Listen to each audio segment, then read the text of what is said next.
My first international call. This is history. Yes.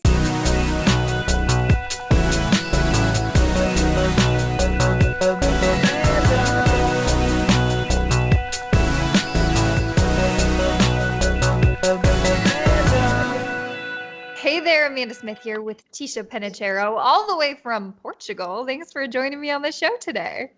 My pleasure. Thanks for having me. Anytime. We're taking it international. I'm so Yeah, excited. I know. Time difference and everything. Doesn't matter. I You know want to it's make later something for you, happen? so Yeah, it's only 9 shout p.m. out to you for making this happen. All good. So I was reading that your dad and your brother first introduced you to basketball when you were just 5 years old. At hmm what point did you sort of realize, okay, I could actually make a career out of this? Hmm.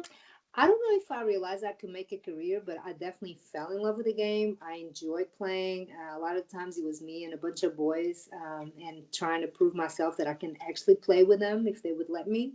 But I didn't realize that I could possibly have a career maybe until I was like 17, 16, 17, when I started developing the American dream and knowing that I wanted to go to the States, and possibly come back and play in Europe, professionally. When I went, I'm telling my age, but when I went in '94 to go to Old Dominion, there was no WNBA. So my goal definitely was not to play professional in the States, was to come back and play in Europe. And obviously things changed a little bit, Just a little, just just a a little little bit. bit.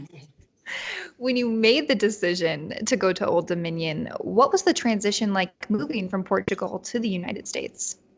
It was tough. I mean, to leave my family, my country, my friends, my comfort zone. It was tough. It was a step in the dark. I really didn't know if I was going to be successful, but I know that this is what I had been thinking about for 2 or 3 years, and I don't think you can live with regrets. And I didn't want to go my life without really knowing what it would be like to go to the States and have the opportunity to be, play in a school that gives you all the conditions and everything for you to be the best player that you can be.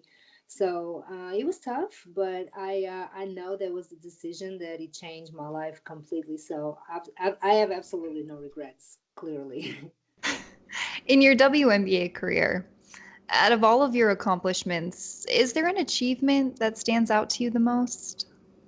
uh, I think there's a few. I mean, getting your degree and being able to do everything in a foreign language, because obviously my first language is Portuguese, so you get to school and everything. It's obviously I already spoke English, but it was not at the level that I speak today.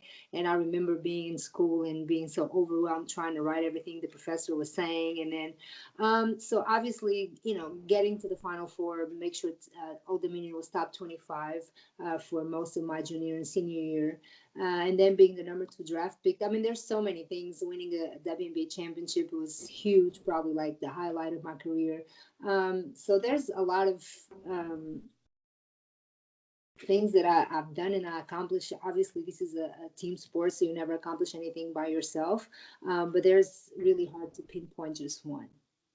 Your bios on your Twitter and your Instagram say something that I love. And it says, basketball is what I used to do, not who I am. In your Mm-hmm. own words, who are you? Uh, I'm somebody that is simple, like a simple person that tries to enjoy life. I feel like time goes by super fast, and you try and enjoy every day. I love my friends, I love my family. Very simple, and I definitely love basketball. I watch like every game. It doesn't matter if it's NCAA, WNBA, NBA. I'm always have. Sometimes I have my computer, my iPad, my phones. Like everything is on with games on. And if you, I think I just enjoy life, and I try to live it, every day to the fullest, and just be a good person. I always see you tweeting about the games. Everyone go follow her. She's got some good takes, hot takes. Now you work as a sports agent, and you hmm have said that you don't really see yourself as an agent, but more of a mentor to help players make the transition into professional sports. Right. Why is it important to you to share your knowledge with the next generation of athletes? Well, The way that I recruit and I tell them this is like everything that you're gonna go through. I have been through it literally. I've been in your shoes. I've been in the WNBA. I've been overseas. I've been homesick. I've been hurt. I've been have coaches overseas that sometimes they don't know what they're doing. So every pretty much every situation these players are gonna go through. I have been through it, so my advice is always by experience. It's not just trying to say what they want to hear. And at the end of the day, this is my way to giving back to the game. The game of basketball gave me more than I could ever imagine. People that I've met, places that I've been, money that I've made. And this is kind of my way of paying it forward. I want to see the game to continue to grow. And this is my way. I know that I didn't want to coach, but I knew that I wanted to stay involved in the game somehow. And this is the way that I thought it was the best, just because by the time I decided to be an agent, there wasn't too many women representing women, and there's definitely not a lot of women that actually play the game and have the experience that I have. So it just made sense to me, and it's been 7 years now, and I really love it. Why was coaching not a question for you? Uh, it's too stressful, too much time consuming.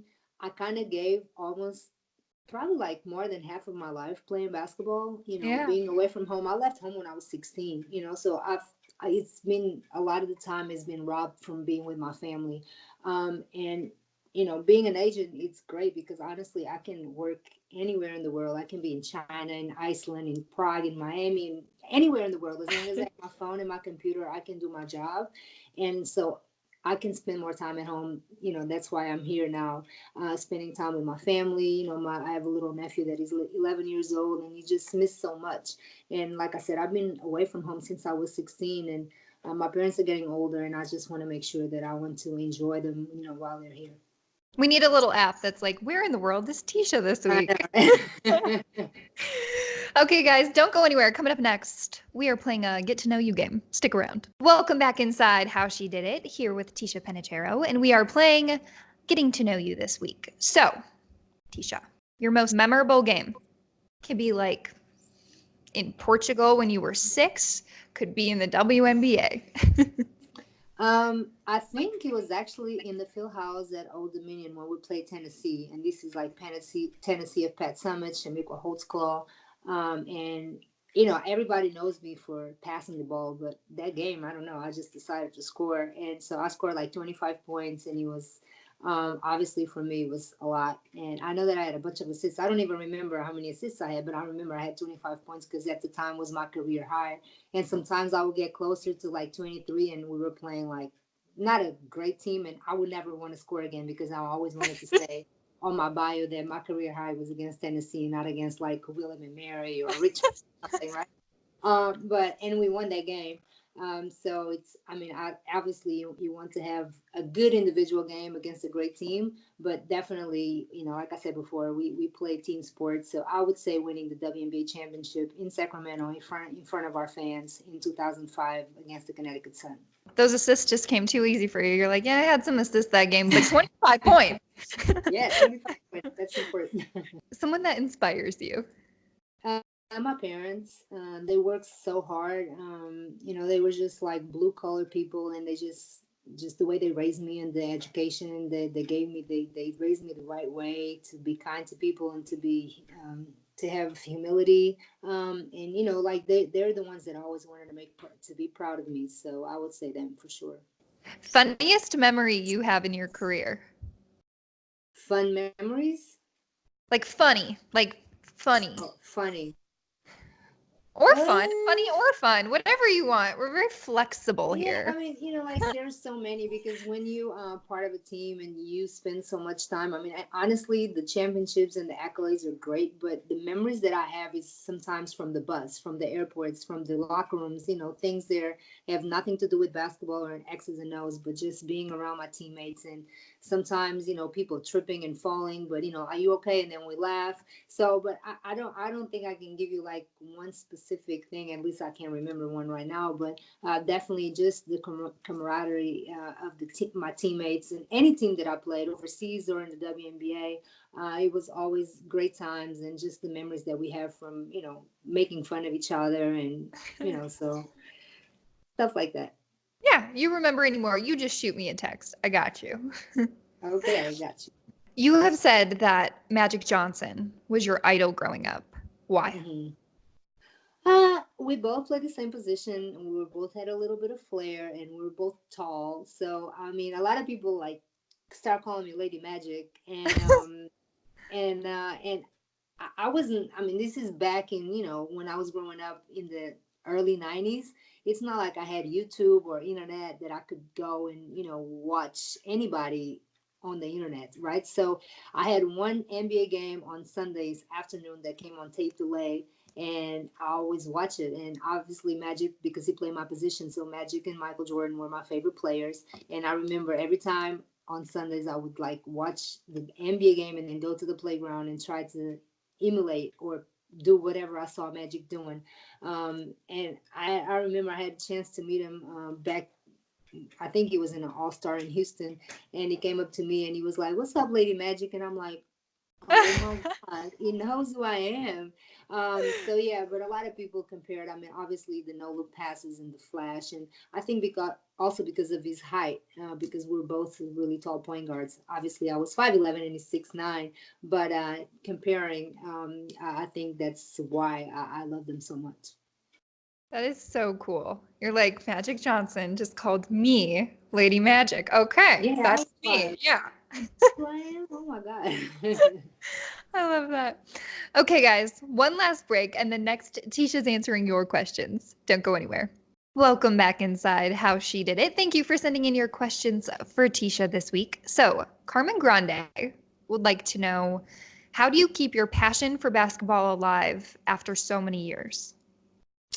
It's natural to me. I don't have to force it. I think when you love something or somebody, or it can be your favorite food or your favorite jeans, it's easy to like something or to love something. And basketball is that to me. It was love at first sight when my father and my brother introduced it to me. For the first time that I picked up a basketball, I loved it and I still do. And it's funny because I always tell my clients, I hope my passion is never greater than yours because I'm done with my career. But I truly love the game. I have tremendous respect for the history of the game, and I'm anxious to see where this is going with WNBA and the future of women's basketball. I feel like is in great hands. So it's easy to love something that is so good, you know. So that's how I feel like basketball is to me. It's a great sport, but it was really really good to me, and it still is. Where do you want to see the game go? Continue to grow. I mean, obviously we have the WNBA, and everybody talks about the new CBA and things that needs to change in the league. Obviously, the league is 23 years old, and honestly, I feel like the it's getting better and better and better every year. I feel like the talent is growing. Little girls in high school now can have shooting coaches and trainers, and they're just getting ready to go to that next level. So when they get there, they are prepared and they're ready. And right now we only have 12 teams.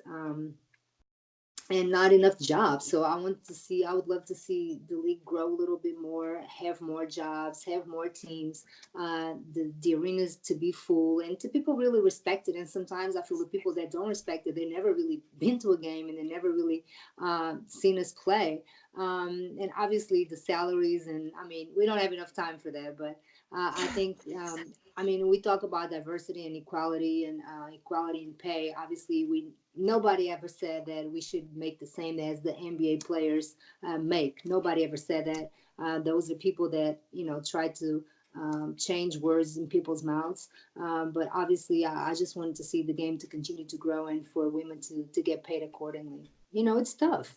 People that don't know, I mean, I had players playing in the WNBA finals, and they were done on October 10th, and October 13th or 14th, they're already on a plane to go play overseas.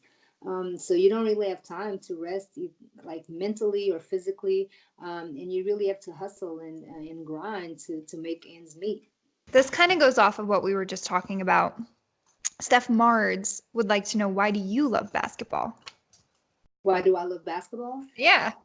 It's like I said, it's something that has been great to me. It's a sport that I picked up a ball and I really didn't know what it was going to do to me. But I mean, it was my career. I mean, people sometimes go into their lawyers, their architects, or whatever. But basketball was that to me. I never really thought I was going to make it a career. Even when I got on the plane and went to the U.S. to go to school, and all of a sudden I'm getting drafted to play professional. Then I'm playing professional in Europe.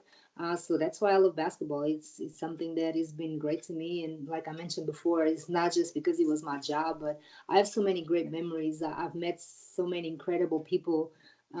I've been all over the world because of a little basketball, and because of this game. So what is not to love? That's the question. Right? We're back to where's Tisha this week. Okay. Taylor Lehman says, what is something we wouldn't know about you? Sometimes I'm pretty laid back. I'm a homebody. I love being at home, watching TV, having people over, having cookouts. But I mean, if I never like leave the house, and every time I go out, I have fun. But I'm just to the point now that I'm just a homebody, and I just really enjoy. And that was really hard for me. And after I retired, and sometimes even like when I was still playing and having a day off, to learn how to relax, and to really like calm myself down because you're so used to being in a on a go and having a routine, and for me to like learn how to relax, it was just hard. But once I learned, let me tell you, I don't want to do anything else now. I love just being at home and just watching games, watching a movie, and having people over, and that's what I like to do. So maybe people don't know that about me, but I definitely enjoy being home. It's re-energizing too, when you're used to just like go, Yeah. go, go. Then you have a second to just sit and watch Netflix or something. It's like, wait, I actually feel like I can be more productive now. What Exactly. TV shows are you into at the moment? Mm. I think my favorite is This Is Us. Oh, literally gets me crying every time. I know you be like, "Ah, I don't want to cry," but I mean, I kind of start watching Grey's Anatomy, and it's like you don't want to stop, but it's what 13, 14 seasons, so I'm still watching the How to Get Away with Murder, Power. What else? Ballers that just finished. So yeah, but some of them I'm like kind of behind because sometimes I like to not watch, and then because when you watch just Binge it. 50 minutes and then it ends, is like now I have to wait a week.